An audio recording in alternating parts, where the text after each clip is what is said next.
Existential, bone-chilling horror isn't just for adults. There are plenty of scary movies and shows that the whole family can enjoy. But which are the best, and which are best left in the clearance section on November 1st? This is the family-friendly horror tier list. And like usual, we'll be starting with some of the worst examples of family-friendly scares. This is the F tier. And kicking things off, we're going back a whopping 45 years into the past for the night Count Dracula saved the world. Good evening.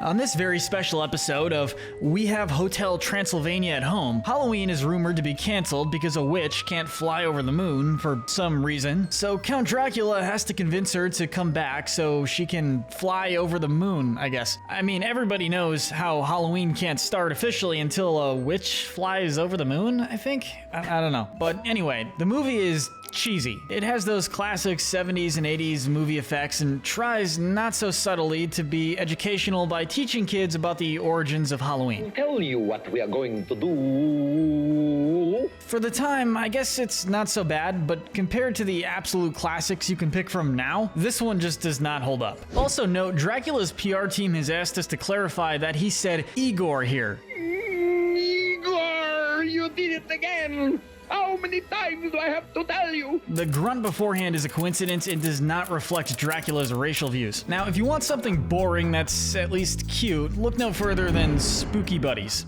I don't know what was up with Disney's obsession with Air Bud spin-offs in the 2000s, but for whatever reason, I guess they sold really well. No way. But like most of the Buddies movies, Spooky Buddies is just kind of there. It's true. We have to take personal responsibility for our own actions. You want to see some talking puppies go trick-or-treating? I can't fault you for that, I guess, but I feel like you could get the same experience by Googling cute puppy Halloween costumes for significantly less time and effort. Here, I'll get you started. Get a dog, little longy. Get a dog. And rounding out the bottom tier, we have Spookly the Square Pumpkin. Ironically, another generic Disney Halloween movie. Or at least one that was aired on Disney. I'm not sure if they want to claim this one. I can at least say that there's some ironic enjoyment to be taken out of it. You know that one Simpsons joke where Nelson is shocked at a pumpkin being racist? Imagine that for a whole movie, and that's this film. You're a racist! All pumpkins are racist. The difference is I admit it. Ugh. I never thought I'd be watching a movie about racist pumpkins singing about how a child is going to rot for eternity because he's different, but here we are. But for any spookily sympathizers out there, fret not. When a horrific storm comes out of nowhere and nearly kills the entire town, Spookly saves their lives with the power of Square, and they all love him. You saved our lives, Spookly. Now that he's proven himself to be useful, it just goes to show you that if someone bullies you, all you have to do is risk your life to do something good for them, and everything will be okay. But that's enough sarcasm for one F tier. Let's just move on to the C tier. They aren't great, but if you don't have better options for some reason, these ones will do. And kicking off this tier, we have Disney's Haunted Mansion. One of the newer movies on our list, this one has some merits. It has the talents of Jamie Lee Curtis, who you might remember from the first Halloween movie. It also has Danny DeVito, whose Halloween credits include Who Cares? This is Danny DeVito we're talking about. Plenty of Disney fans enjoyed references to the titular attraction too, but sadly that's more or less all there is here. Critics called it too lighthearted for grown-ups and simultaneously too dark for a full-on family movie. You kinda have to at least commit to one of those, or both, but definitely not neither. That's a recipe for a forgettable movie. Who said that? Next up we have A Very Good Boy starring in a very decent movie, Frankenweenie.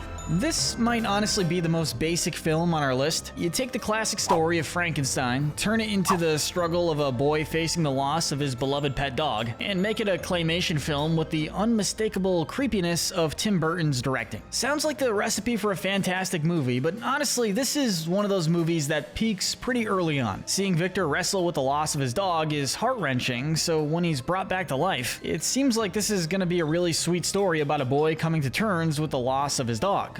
With lightning and boom and That it's okay to be sad, but that you should move on. Except it really doesn't do that. Oh my. They throw in a science fair, have some other kids bring their own pets back to life, and eventually it devolves into a smackdown between mutant pets all over the place, one that would have looked way cooler in color, mind you. I guess it's nice that Sparky survived in the end, but I don't know, man. Does anyone else find it unsettling to have a dog's reanimated, fragile corpse forced to live beyond its natural lifespan? Maybe that one American Dad episode ruined the idea for me, but I don't know. It's not bad, it's just very weird. It's Daddy! Come to Daddy!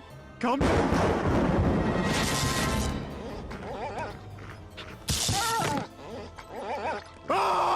And once again, sticking to Disney territory, we have Hocus Pocus. And honestly, opinions on this one are all over the place. Some people love it for its unapologetically silly, campy vibes, while others criticize it for pretty much that exact reason. This is terribly uncomfortable. I can see where both sides are coming from. It's a pretty silly movie and not the sort of thing anyone is praising for its masterful storytelling and cinematography. And if it is, well, they have some weird taste. Twist the bones and bend the back.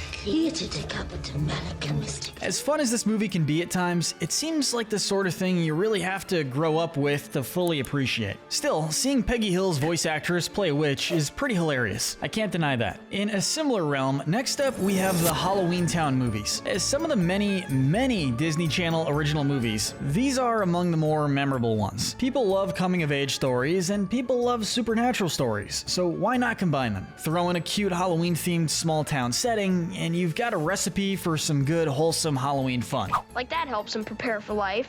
Personally, give me a good nature documentary any day.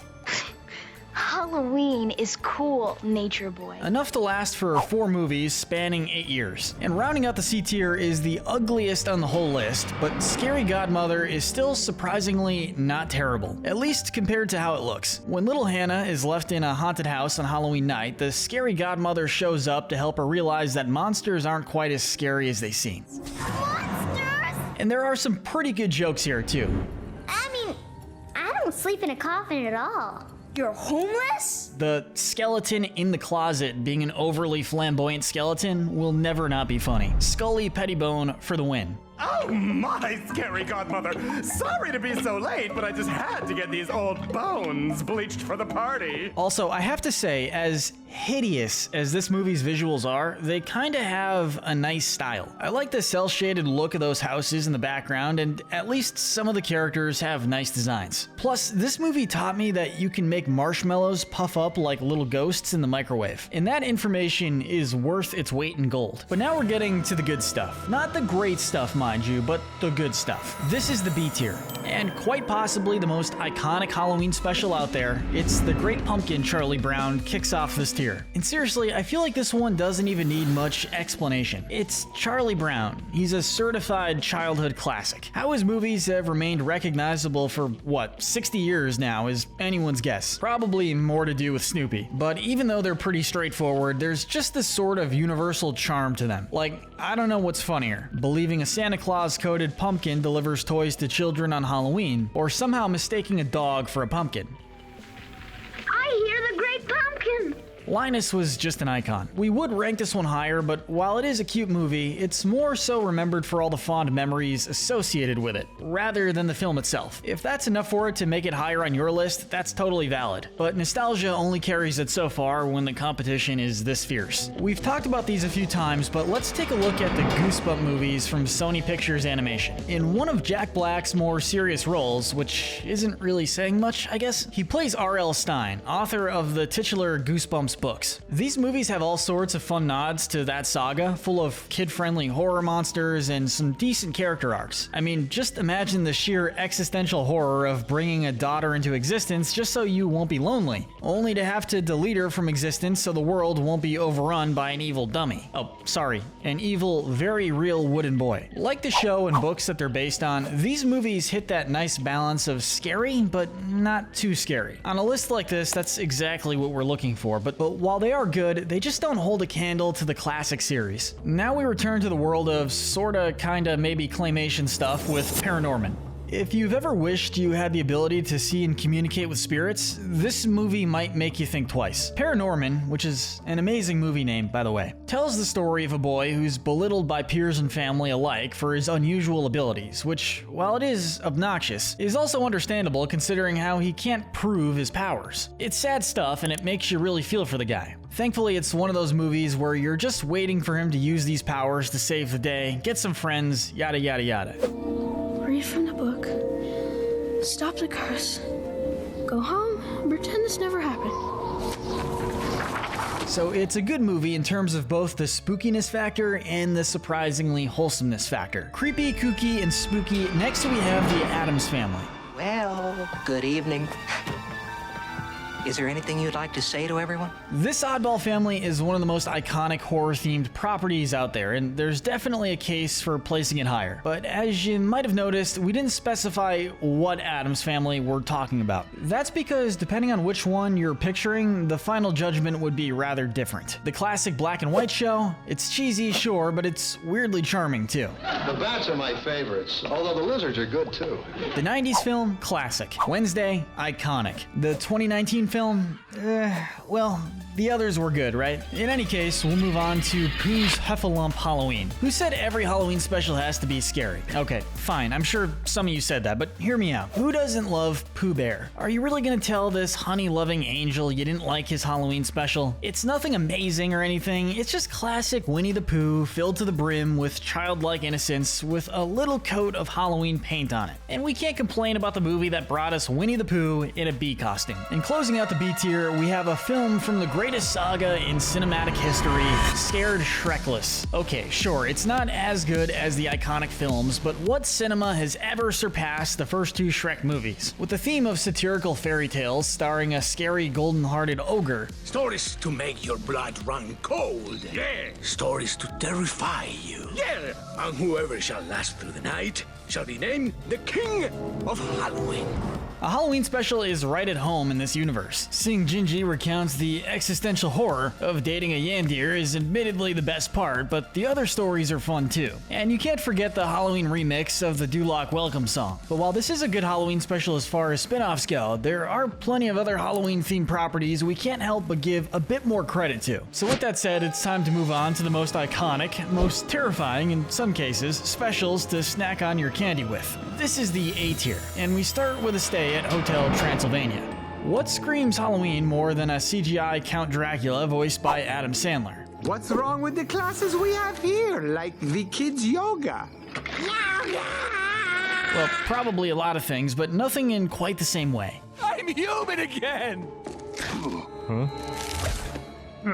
And that pretty much sums up this series in general. Nobody's watching this series for masterful storytelling, but if you want silly voices, super expressive animation, and many, many monster-related puns, Hotel Transylvania is the film series for you. There's something comforting about a movie that's just worried about good, clean fun, so we decided it deserves a pretty high spot on our list. But let's talk about one of the darker movies on our list, Casper the Friendly Ghost. I know that Hanna-Barbera cartoons aren't the first things that come to mind when you think of dark subject material.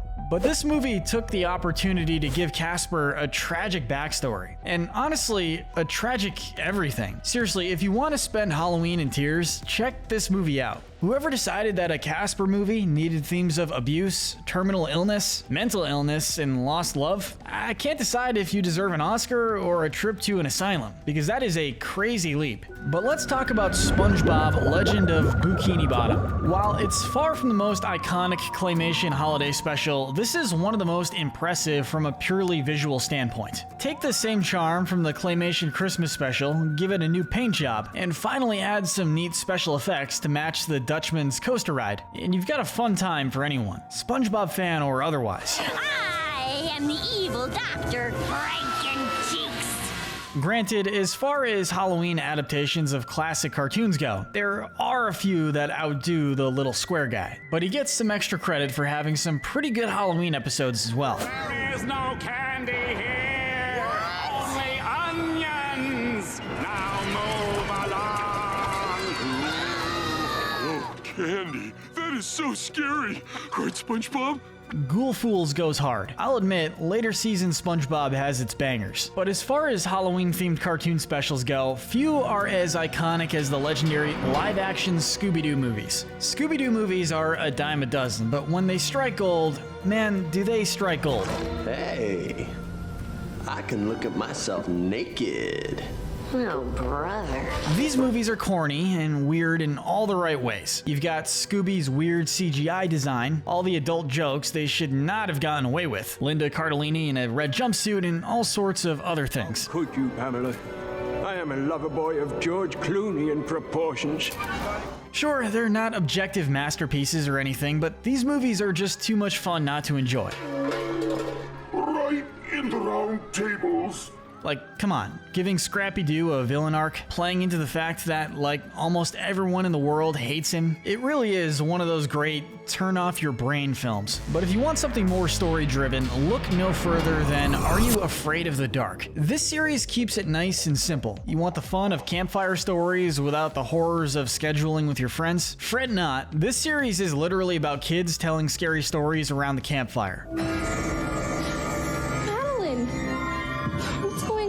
It's one of the few spooky series that manages to be kid-friendly without being too tame. The show can be really scary for a kid's show, and it still has a cult following to this day. This is one of those shows that you can just put on with a bowl of popcorn, watch a few episodes, and enjoy it. That is, if you're ready to risk having some nightmares. Have you ever felt bad about being clumsy? Well, if you have, just remember you aren't the protagonist of Corpse Bride. It's a whole new level of clumsy to accidentally get engaged to a dead lady, but thankfully that's about the only clumsy thing about this film. While it goes to some surprisingly dark places, it's also weirdly heartfelt at the same time. I mean, granted, it takes some suspension of disbelief to say "aw" to a skeleton dog's reanimated corpse, but still, in terms of both visuals and storytelling, Tim Burton really cooked here, even if it is overshadowed by another similar looking film of his style. It's also a great movie about the idea of moving on from tragedy as Emily slowly learns to accept that she lost her dream, and therefore doesn't want to take anyone else's for herself. It's a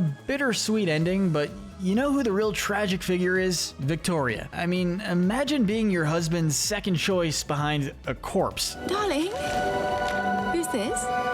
Who is she? That's definitely going to take some marital counseling. And closing the door to the A tier, we have Monster House. Another movie that combines horror and comedy. Monster House does both surprisingly well. Get off my lawn! It has a good enough story and solid enough jokes for any age to enjoy it. All right, kids, this better be good. I was in the forest wrestling with a bear claw when we got the call. And I could see a case for this being a good gateway horror film. It's not too scary, but it still has some disturbing elements and a pretty solid villain backstory, with the added touch of a happy ending for the kids. Which brings us to our final category, the best of family-friendly horror. This is the S tier. We've already mentioned the movies, but it's high time to give the Goosebumps series the attention it deserves. There's nothing that fits the bill of kid-friendly scary stories like a book series that got adapted into several movies, a few of which you probably saw in elementary school once or twice. There are a lot of these too, so you can just pick whatever setting or monster looks interesting, figure out how these children got involved with them, and enjoy the show. The stairs. That's it. Go right up the stairs. What makes Goosebumps so great, though, is precisely the fact that it's for kids. These movies aren't about the gore, because they can't be. It's about the story, about the atmosphere, about the, well, Goosebumps. It's sheer spooky fun, and few properties can capture the Halloween vibe better. But with that, we're about to move into the top 5. And okay, these two might not belong on this list, but the Beetlejuice movies are just too memorable not to mention. I wonder where a guy, an everyday Joe like myself, could find a little action. While they do have some foul language and innuendos, these are fairly tame aspects of scary movies. Make no mistake, the Beetlejuice movies are some of the most unapologetically goofy in Halloween history. This is due to two key aspects: goth Winona Ryder and the man himself, Beetlejuice. One is a character whose endearing weirdness only makes her even weirder family more entertaining. and the other is one of the most depraved creatures in Halloween history. Combined, these two make for one of the most bizarre Halloween sagas you can watch. And as you can tell by its placement, we are big proponents of the idea that Halloween and weirdness belong together. Even over 30 years, Beetlejuice hasn't lost his luster. It's still just as funny, campy, and weird as it always was, if not more so. Add in a satisfying extension of Lydia's character arc, her daughter having an equally interesting one, and the fact that they got Danny DeVito to guest star as the janitor of hell, and you've got a recipe for a sequel that we didn't know we needed. Just outside of our top 3 is one of Cartoon Network's most iconic series, Courage the Cowardly Dog. Goosebumps may be the most iconic example of kid-friendly horror stories, but Courage is even more infamous for getting away with way more than it should have.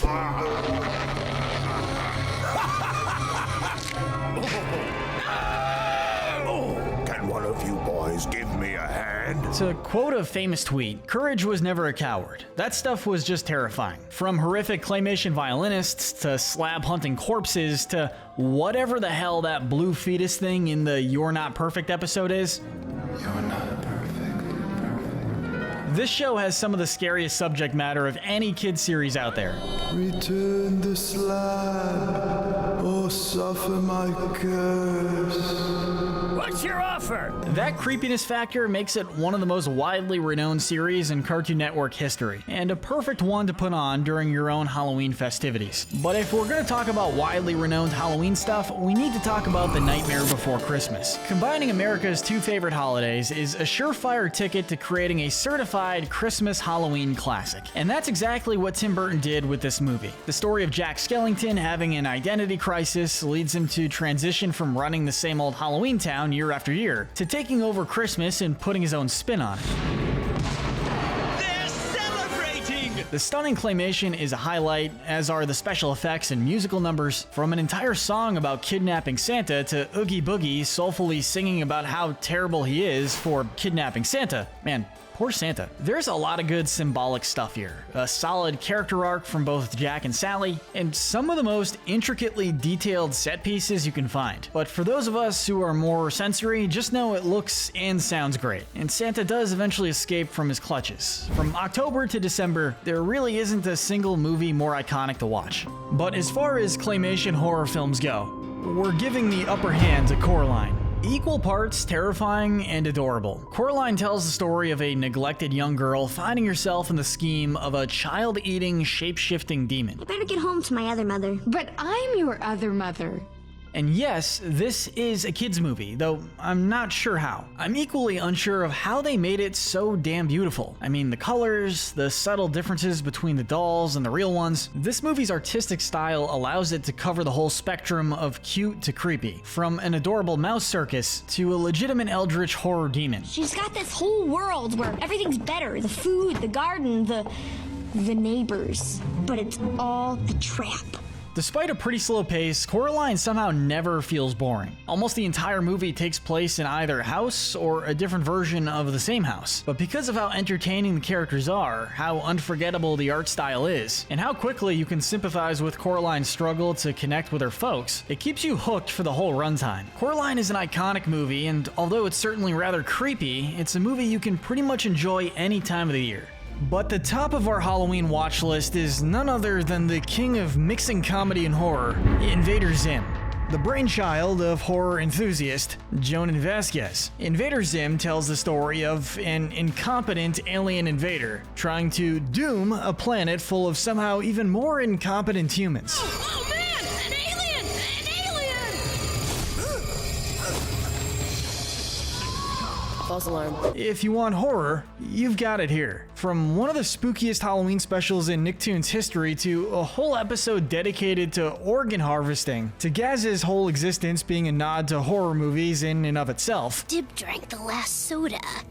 He will pay. There's really no shortage of creepy stuff here. But don't worry about things getting too creepy. This is one of the absolute funniest cartoons out there. We're the only ones here with the files to be decoded. And I don't know. From the unrivaled insanity of Zim to the attempted heroics of Dib, and of course, the unpredictable hilarity of Gur.